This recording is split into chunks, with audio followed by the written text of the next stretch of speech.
Welcome to the world of the still small voice.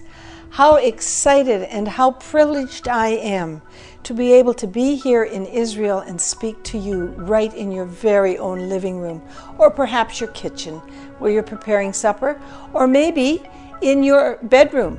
Maybe you don't feel well today, but let's take a moment together and just visit. You know, it's very, very important to give gratitude, to give honor to whom honor is due. And before we begin, I would like to say thank you to my son, David Rawlings, because it was his idea that I should do these little spots called Still Small Voice on television. And I've gotten a marvelous response from around the world. And I must also thank you today and honor you for your beautiful letters to me, for your encouragement, not only to myself, but to our family, to keep on keeping on. And so I want to take a moment and encourage you to keep on keeping on by telling you a very sweet little story that we lived. My husband and I were down in the city of Eilat. It's actually the Riviera of Israel. And we were sitting on the Golden Sands just below the biggest hotels, $50 million hotels. Not that we were staying there, don't get the wrong idea. We were on the other side of town, but we would come over and get a chair and bring our towels and sit and enjoy the sun, because the view there is better and the sun lasts longer in the afternoon. Also, we can see the beautiful mountains of Edom that turn purple at night. They're just beautiful. And so we were sitting there.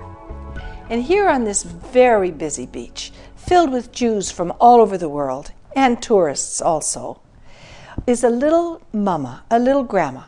She's quite stocky, you could say fat, in the middle. She has a psychedelic swimsuit on.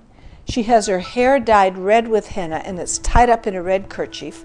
She has very bad varicose veins, and she's taken one of the hotel chairs and placed it on the edge of the water, and she's put her tired feet into the Red Sea. Now I just sat back and watched. The next thing she did was open her fishing bag and take out some bait and bait a hook, and she looked very determinedly out to sea, and then she threw her hook out to the sea and she waited. Pretty soon she had a catch, and she hauled in her little fish, reeled it in, took it off the hook, put it in her little net bag that was already in the water, and baited again and sent it out again. Now, she's in the way.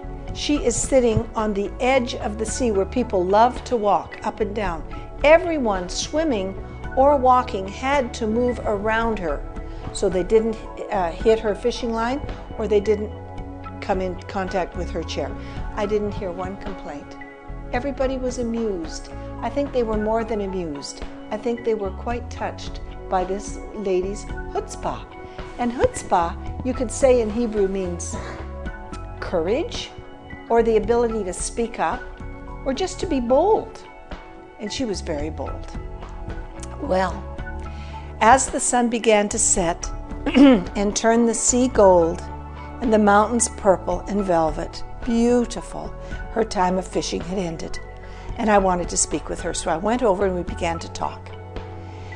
And this lady was from Morocco. She came to Israel as a 3-year-old child from the country of Morocco. And she was a new immigrant. She was one of the poor that came into Israel. And I want to give you the statistics. This is, often you don't hear this. 800,000 Jews fled out of the Arab world for fear of their lives when Israel became a nation in 1948. All the newspapers tell us are about the Palestinians who fled, which is very sad that they did.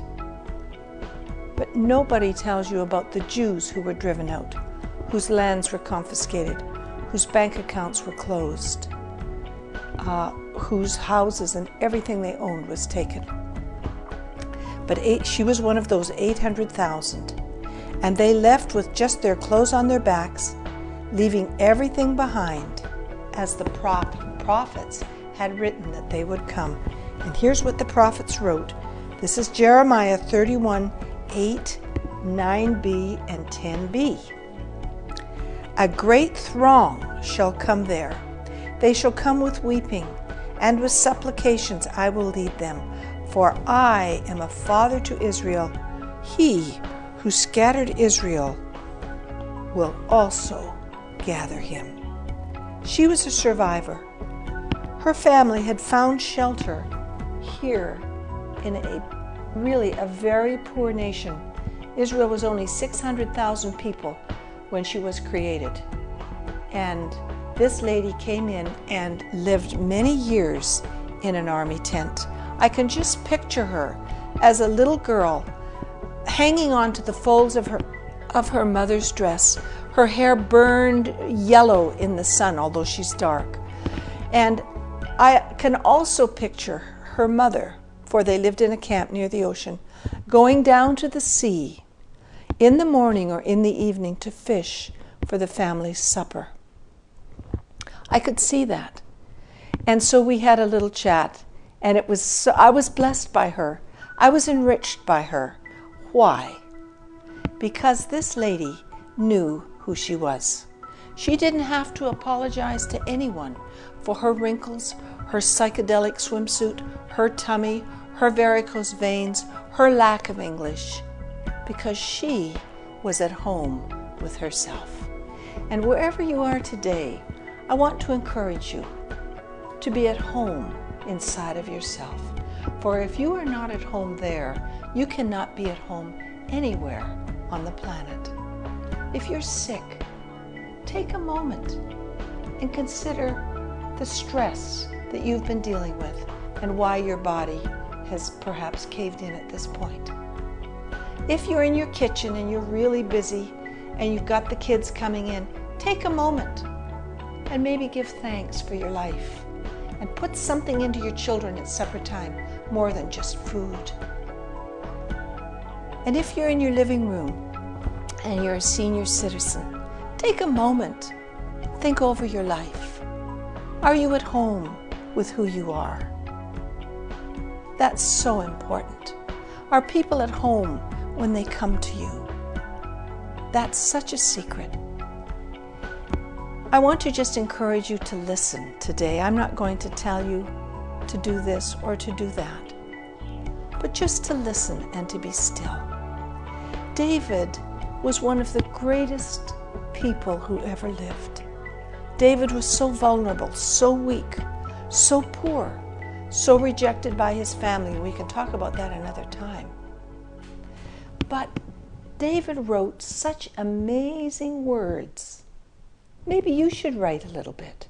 David said, "It is written of me, lo, I have come to do your will, O God." David was not afraid of God. David was not a religious person. The more I live, the more I realize that the majority of people hate religion. And why is that? It's because they've been so hurt. Or it's because they've heard from other people what has happened to them. This is tragic. But you can be spiritual. You can open your heart and you can ask questions, and you must expect answers. And yes, you will hear the answers inside. Yes, you will hear them. Believe them and write them down. And I think that's all I'm going to say now on this portion of the Still Small Voice. Thank you again for your support to myself, Meridel Rawlings, and my family here in Israel. We feel so blessed to know you, those who have responded.